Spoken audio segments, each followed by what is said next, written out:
income investing. Introducing Daymax ETFs, Canada's first daily covered call ETFs, designed for high income. Paid twice a month. Seize the day with Hamilton ETFs. Freshly prepared, toasted, and stacked with flavor. Firehouse subs are crafted to satisfy. Because when you're founded by firefighters, doing things the right way is kind of the only way. Firehouse subs.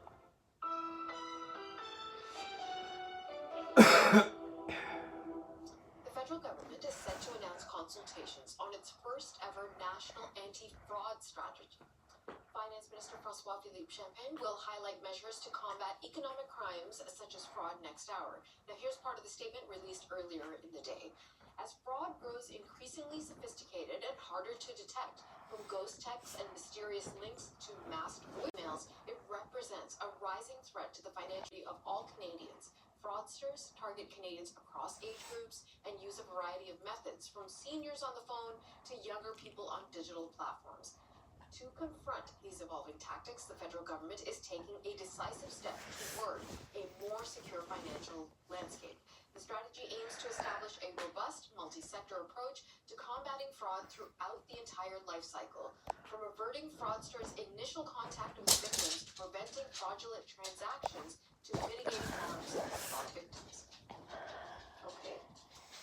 Let's get back to that breaking news that we're following on Air Canada. The airline CEO, Michael Rousseau, says he's going to retire at the end of September. The announcement follows a firestorm of criticism over that English-only condolence video that he released following that deadly collision between an Air Canada plane and a fire truck at New York's LaGuardia Airport just 8 days ago.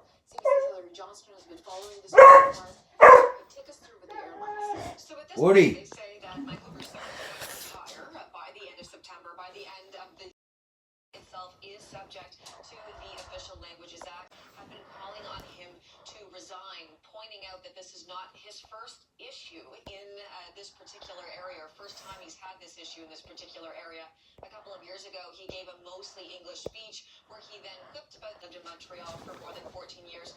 He never had to learn French, and there were concerns around that, especially in light of the fact that one of those two pilots who died was a French speaker from Quebec.